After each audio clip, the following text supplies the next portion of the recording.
Excellent. Donc, bienvenue à vous tous. On va officiellement commencer le webinaire. Donc, aujourd'hui, comme vous avez pu le voir, on va vous présenter des trucs et des astuces pour notre module d'inscription, puis aussi pour notre fiche santé. Donc, sûrement que vous avez pu le voir dans l'année 2024, on a inclus la fiche santé dans notre plateforme de gestionnaire.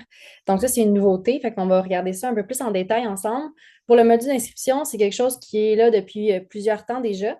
Mais je pense que c'est important de faire un survol, de vous présenter certaines fonctions qui peuvent peut-être être moins bien comprises, puis s'assurer que vous partiez du bon pied pour le reste de l'année, en fait.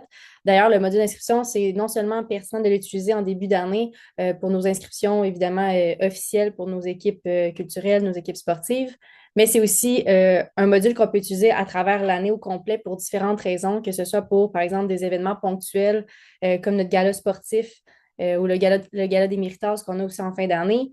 On a aussi beaucoup de clients qui l'utilisent pour des journées spéciales, par exemple une sortie spéciale avec la classe. Donc, c'est vraiment un module qui est très polyvalent, très flexible. Donc, c'est ce qu'on va regarder aujourd'hui ensemble. Donc, je vais rentrer immédiatement dans ma plateforme de gestionnaire.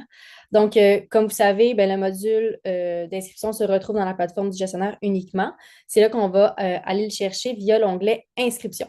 Donc, quand on clique sur Inscription, on arrive dans la liste que vous voyez à l'écran. Donc, on a trois onglets. Donc, c'est important de comprendre la nuance entre les trois.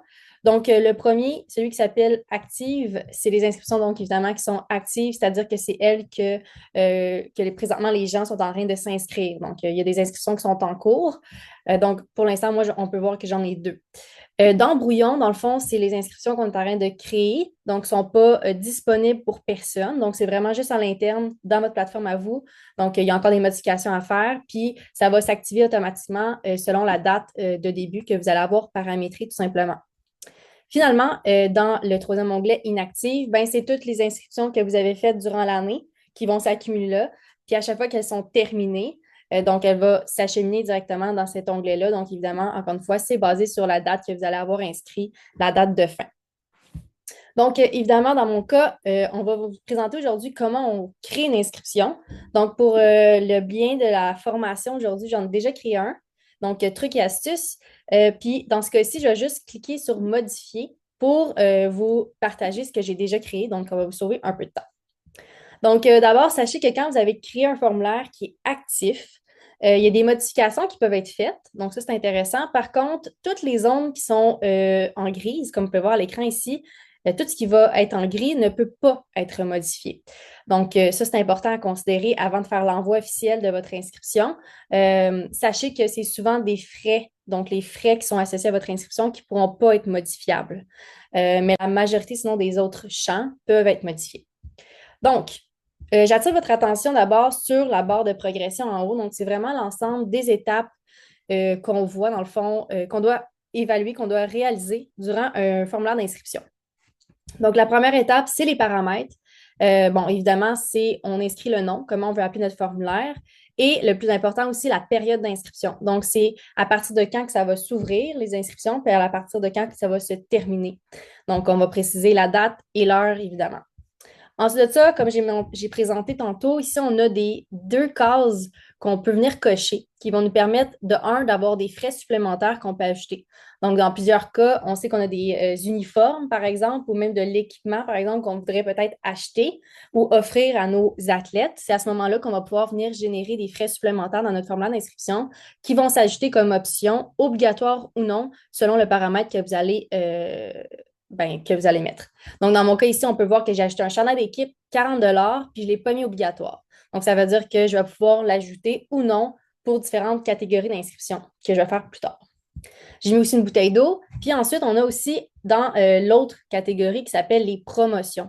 Donc, on sait que différentes écoles utilisent des promotions, que ce soit des rabais uniques, des codes promotionnels ou même des fois, on a des rabais si on a plusieurs enfants qui participent à différentes activités de l'organisation. On a des promotions pour le deuxième, le troisième enfant. C'est également une possibilité qu'on offre dans nos promotions, comme vous pouvez voir ici à l'écran. Donc, ça résume pas mal la première étape. Ça va assez rapidement. C'est assez simple. Donc, quand on a fini ça, on va évidemment cliquer sur étape suivante et c'est là qu'on va arriver à la deuxième étape qui est la catégorie d'inscription. Donc là, ici, c'est super important de comprendre que les catégories d'inscription sont vraiment reliées aux catégories qu'on a créées au préalable dans l'onglet ici à gauche, catégories. Donc, on va faire un petit retour en arrière. Donc, évidemment, quand on commence à utiliser l'application du gestionnaire, une des premières étapes qu'on va vous demander de faire, c'est de créer ces catégories-là.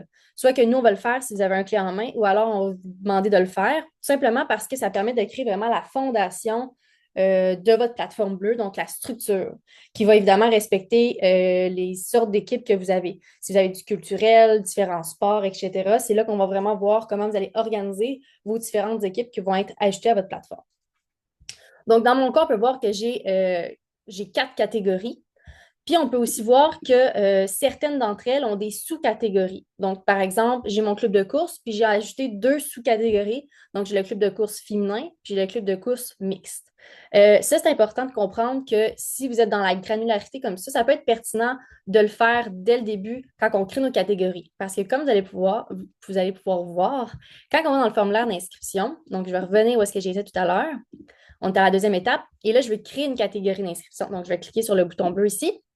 On va voir apparaître toutes les catégories que j'ai créées tantôt dans mon onglet catégories. Donc, ça, c'est sans surprise, c'est ce que je viens de vous dire. Ce qui est intéressant, c'est que si on fait une sous-catégorie à une grande catégorie, on va pouvoir voir ici les différentes, l'arborescence, en fait, que je viens de créer. Donc, ce qui est vraiment intéressant, c'est que si on a déjà fait cette espèce d'arborescence-là, ça va être plus rapide de faire notre formulaire d'inscription parce qu'on sait qu'on veut faire 2 catégories d'inscription différentes pour mon club de course. Je veux des gens qui vont être inscrits au féminin puis des gens qui vont être inscrits au mixte. Donc, dans ce cas-ci, je vais pouvoir sélectionner, par exemple, féminin et on va voir automatiquement, ça va créer cette catégorie-là. Si j'avais cliqué sur mixte, évidemment, ça aurait été la deuxième comme ça qui aurait été écrit. Donc, ça, c'est un petit truc si jamais vous voulez accélérer le processus une fois rendu au formulaire d'inscription. Donc, on va y aller avec la catégorie club de course mixte. Deuxième étape, ce qui va arriver, c'est qu'on va vous demander, surtout si vous êtes une école, ça peut être très intéressant, vous pouvez ajouter une restriction dans la date de naissance. Donc, si on se rappelle bien, au RSEQ, en fait, toutes les RSEQ ont des catégories d'âge d'exception.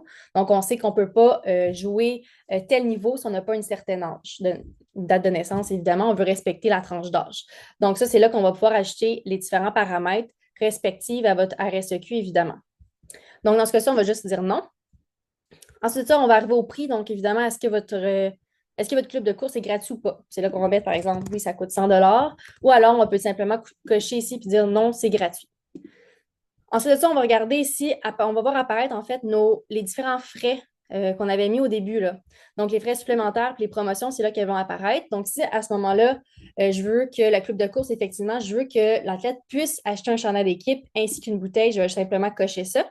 Et je peux aussi noter que cette catégorie-là a effectivement un code promotionnel de 15 Donc, je peux cocher ça, puis ça va automatiquement se générer lorsque l'athlète ou le parent va s'inscrire à cette catégorie-là. Ces options-là vont apparaître dans son formulaire. Ensuite de ça, on a trois autres ici fonctions vraiment intéressantes. Donc, ils peuvent être peut-être un peu plus complexes à comprendre au début, mais si on prend le temps de bien lire les informations puis à écouter la formation actuelle, vous allez voir que ça peut être super pertinent à utiliser pour différents contextes. Donc, la première option ici, c'est la liste d'attente pour l'ouverture d'une inscription. Donc, ce que ça veut dire, c'est que, par exemple, mon formulaire d'inscription officiel pour créer mes équipes dans ma plateforme va être, par exemple, à partir de la deuxième semaine de mars jusqu'à la troisième semaine de mars. Donc, ça, c'est mes inscriptions officielles. Mais par exemple, si, par exemple, j'ai décidé de créer une nouvelle équipe, par exemple, le club de théâtre, par exemple, puis c'est une nouveauté pour l'école, on n'est pas sûr s'il va vraiment avoir des intéressés. On aimerait ça savoir s'il y a des gens qui vont vraiment vouloir participer à ça. Donc, avant de commencer officiellement les inscriptions, ça peut être intéressant de faire une pré-inscription juste pour voir le nombre de personnes qui pourraient être potentiellement intéressées à y participer. Donc, à ce moment-là, on peut cocher oui. Et là, ce que ça va faire, c'est qu'on va créer une date de préinscription. Donc, évidemment, par exemple, pendant une semaine, on peut ouvrir une préinscription pour savoir qui va vouloir s'ajouter éventuellement puis s'inscrire officiellement après ça pour s'affilier à l'équipe de théâtre. Donc, là, évidemment, il faut qu'on prenne une semaine avant l'inscription officielle. Fait qu'on va paramétrer ça ici. Puis après, on peut marquer le nombre de places disponibles sur cette liste d'attente-là. Donc, si par exemple, je sais que je ne pourrais pas de toute façon avoir plus que 20 élèves dans cette équipe-là, de ma troupe de théâtre, par exemple, ben, je vais juste marquer la limite, c'est 20. Mais sinon, vous pouvez toujours mettre illimité si ça ne vous dérange pas. Fait que je pourrais marquer 20, par exemple. Puis après ça, le nombre de jours à conclure l'inscription. Donc, ce que ça veut dire, c'est qu'une fois que ma semaine de préinscription est terminée, les 2 vraies semaines d'inscription vont s'entamer. Donc, ça veut dire que tous ceux qui n'étaient pas nécessairement dans la préinscription vont pouvoir également s'y ajouter. Donc, toutes les autres qui ont reçu le lien d'inscription vont pouvoir faire le formulaire. Par contre, si vous étiez dans un formulaire de préinscription, donc dans la liste de préinscription, vous avez comme une espèce de un droit un peu VIP parce que vous étiez là d'abord. Donc, ça veut dire que quand ça va officiellement commencer, ben, les personnes qui étaient dans la liste de préinscription vont avoir cette place attitrée-là à l'avance. Donc, ils vont pouvoir conclure le formulaire avant les autres, puis, dans le fond, s'assurer d'avoir une place dans l'équipe. C'est un peu la logique ici. Donc là, à ce moment-là, vous pouvez préciser, donc à partir du jour J, quand les inscriptions officielles commencent pour tout le monde, ben eux, les gens qui étaient dans la liste de préinscription, ils ont jusqu'à, par exemple, 3 jours pour compléter l'inscription officielle. Après ça, s'ils ne le font pas, leur place ne va pas être nécessairement priorisée par rapport aux autres. Donc, ça, c'est la grande logique pour l'ouverture d'une inscription. Donc, une des attentes pour l'ouverture d'une inscription. Un autre élément qui peut être intéressant pour cette fonction-là, c'est par exemple la gestion des camps de sélection.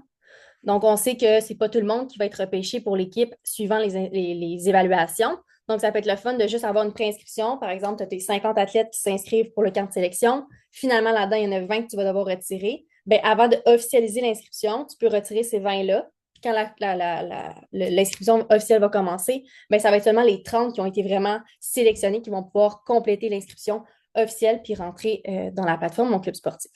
Donc, ça, c'est 2 façons de 2 use cases, on peut dire, qui peuvent être utilisés pour cette fonction-là.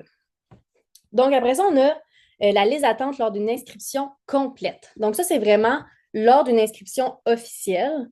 On sait qu'on a toujours un maximum de jeunes qui peuvent s'inscrire pour les différentes activités qu'on propose. Donc, on ne peut pas avoir plein d'élèves, évidemment.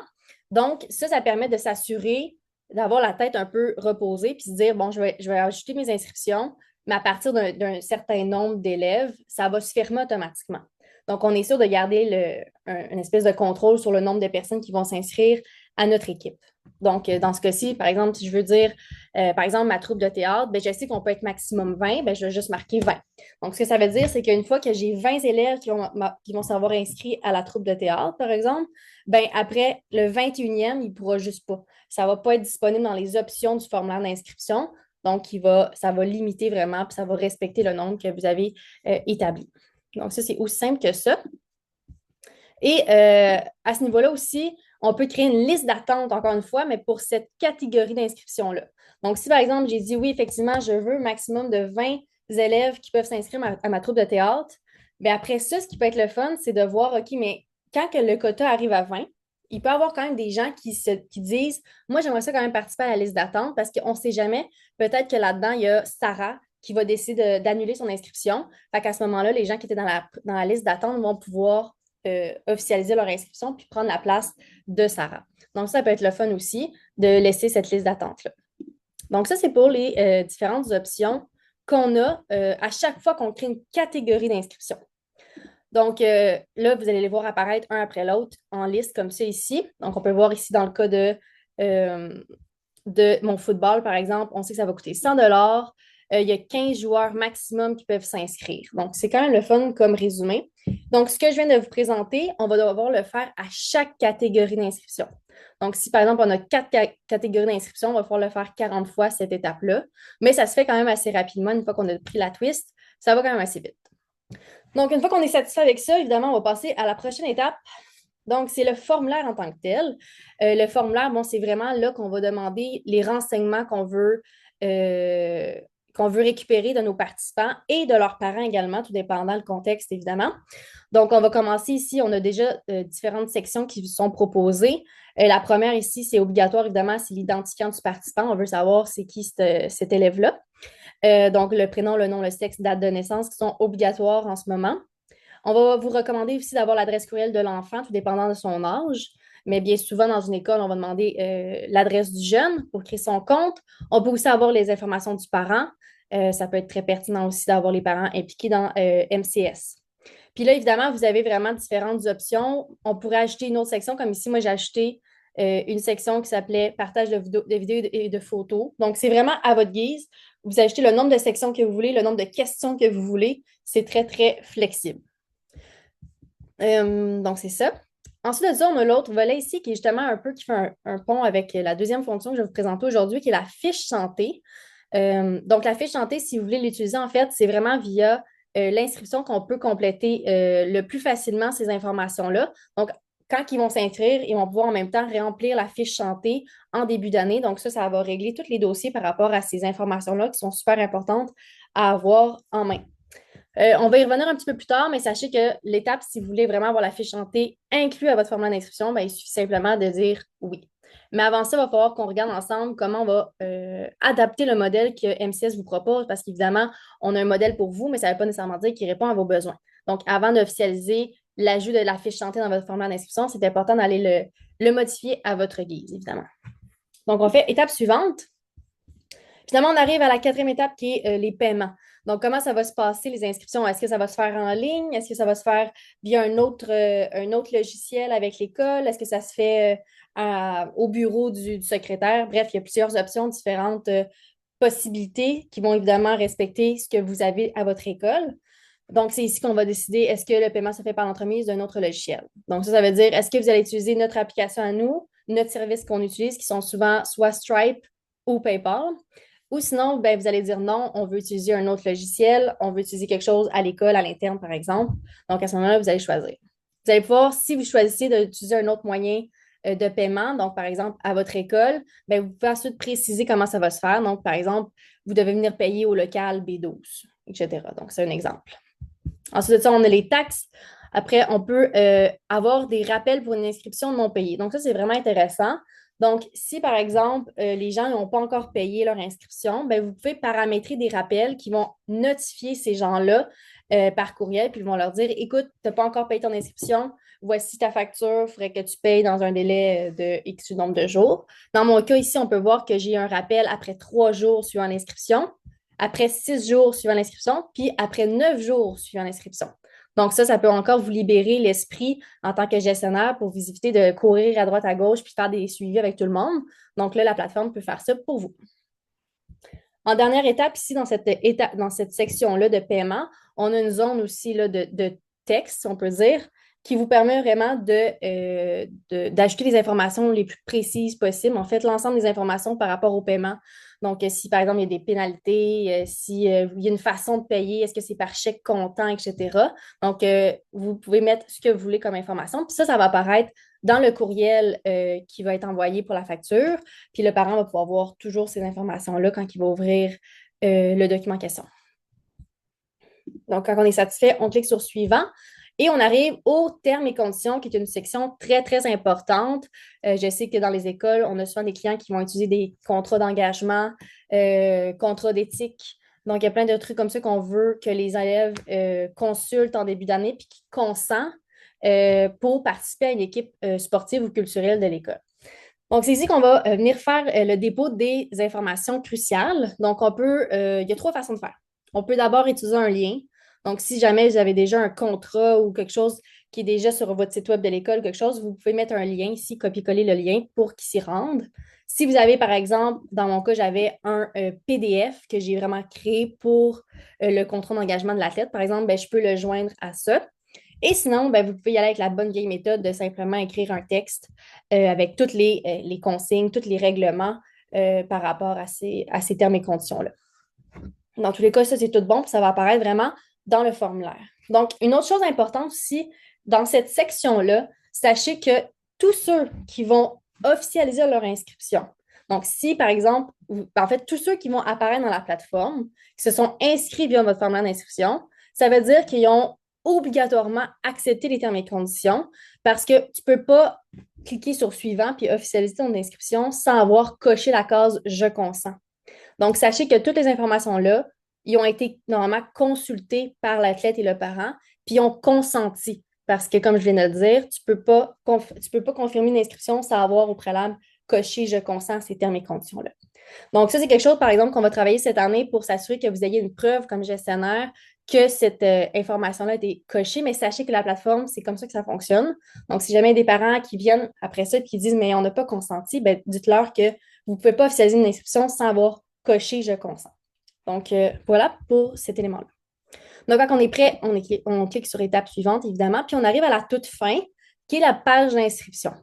Donc, la page d'inscription, en fait, c'est tout simplement la page d'accueil, c'est-à-dire que quand que le parent va se connecter ou l'athlète va se connecter au format d'inscription, il va apparaître sur cette page-là qui va être comme, ben, voici les inscriptions pour l'année 2024-2025. Puis là, vous allez toutes mettre vos informations pertinentes à présenter aux parents en début d'inscription, tout simplement. C'est un peu le mot d'accueil, si on peut dire comme ça. Donc, quand on est prêt, on fait encore une fois étape suivante et on arrive à un espèce de résumé de notre formulaire. Donc, on a le titre, la période d'inscription, c'est quoi le nom du formulaire, les méthodes de paiement choisies, etc. Si vous voulez, avant d'officialiser ça, ça vous stresse un peu, puis vous voulez vraiment vous assurer que vous avez complété le formulaire à votre, ben, comme vous vouliez. Donc, vous pouvez toujours utiliser le bouton ici prévisualiser. Donc, si je clique là-dessus, ça me permet de voir ce que le parent ou l'athlète va voir. Donc, on va voir ici qu'on commence avec une étape 1, qui était l'étape qu'on avait prédéterminée ensemble, c'est-à-dire l'identification du participant. Donc là, l'enfant va rentrer ici, il va marquer ses informations. Étape suivante, il va choisir ses catégories. On peut voir que moi, j'en ai 3 ici avec les prix attitrés. Donc, je peux choisir, par exemple, club de course. On peut voir que mes frais supplémentaires vont bien apparaître. La promotion aussi va apparaître. Donc, ça va ressembler un peu à ça. Donc, ça vous permet de vraiment voir est-ce que j'ai toutes les informations que je voulais, puis voir visuellement à quoi ça va ressembler aussi pour faire des modifications avant d'officialiser le tout. Donc, ça, c'est quand même très pratique. Donc, une fois que vous êtes prêt, puis vous êtes prêt à lancer le formulaire, évidemment, on va vous on va vous demander en fait de copier-coller l'adresse qui apparaît ici. Donc, ça, c'est le lien de partage. Donc, c'est vraiment à partir de ce URL-là que le parent et l'athlète vont pouvoir se connecter à votre formulaire et aller inscrire les informations qui sont demandées. Donc, vous allez simplement copier. Vous allez ensuite partager ça dans un courriel. Il y a des gens aussi qui utilisent un code QR, donc ils transforment ce URL-là, puis ils mettent un code QR, ils l'affichent à travers l'école pour faciliter ben, les inscriptions tout simplement par les athlètes. Donc, c'est vraiment selon ce que vous voulez. Donc, si on regarde ensemble, ça va ressembler à ça. C'est ce qu'on vient de regarder en fait ensemble. Donc, j'arrive sur le site, le parent dit je m'inscris, puis il peut commencer officiellement le formulaire. Donc, comme vous pouvez voir, c'est vraiment ce qu'on vient de regarder ensemble. On voit après ça la fiche santé qu'on a ajoutée parce qu'on avait dit que oui, on voulait l'ajouter. Donc, toutes les informations sont demandées, puis on peut commencer le formulaire de cette façon-là. Donc, ça, c'est pour le formulaire en question. Donc, je vais revenir maintenant. Ça complète pas mal la création du formulaire d'inscription. Donc, maintenant, je vais vous montrer comment on fait. Ben, en fait, je vais revenir à ma diapositive ici. Donc, là, on a regardé comment on crée un formulaire. Donc, on a regardé la création des catégories, limites d'âge, termes et conditions. Maintenant, comment on fait pour gérer les paiements? Donc, une fois que les inscriptions ont commencé, évidemment, c'est important comme gestionnaire de gérer les paiements. Donc, si par exemple, dans la situation où est-ce que vous avez choisi que ça soit fait, par exemple, à l'école, l'élève vient, il dépose de l'argent comptant ou il vous donne un chèque ou quoi que ce soit, bien, sachez que ça se fait super facilement avec MCS, le suivi à ce niveau-là. Donc, on va cliquer sur Trucs et astuces. On va aller ici dans notre formulaire en question. Puis en cliquant ici, on va arriver sur un tableau de bord, si on peut dire, des inscrits et des paiements qui ont été faits ou pas. Donc, si par exemple, je clique sur Charles, on peut voir que Charles, il y a un paiement ici de 50 qui a été fait sur un total de 120 et donc il me reste 70 il reste 70 à payer par Charles. Donc là, ce qui est très cool, c'est on peut voir sa facture, évidemment, donc ça ressemble à ça, mais on peut aussi aller gérer les transactions. Donc, si par exemple, on sait que Charles, il m'avait dit qu'il viendrait vendredi, avec le montant qui lui reste à payer, on peut aller ici dans l'historique puis voir qu'est-ce qui a été payé, à quelle date également. Donc, ça permet de faire des modalités de paiement sur plusieurs versements, en fait, surtout quand c'est fait, par exemple, de cette façon-là. Donc, on peut voir qu'ici, on sait que, bon, aujourd'hui, on est le 14, puis on sait que Charles est venu me voir tout à l'heure, il m'a donné 70 et donc je peux enregistrer le tout. Puis normalement, ça devrait conclure son inscription, à moins que je me trompe. Donc, on peut aller voir ici maintenant dans Charles. On peut voir qu'il est inscrit officiellement et qu'il a payé la totalité de son inscription. Donc, ça se fait vraiment rapidement. Donc, ça, c'est une première façon que je vais vous présenter. Une autre chose aussi intéressante, c'est si jamais il vous demande d'avoir le courriel de confirmation de son inscription, bien, vous avez un bouton aussi pour le faire. Vous avez juste à vous assurer que c'est la bonne adresse courriel, puis vous allez pouvoir lui renvoyer aussi.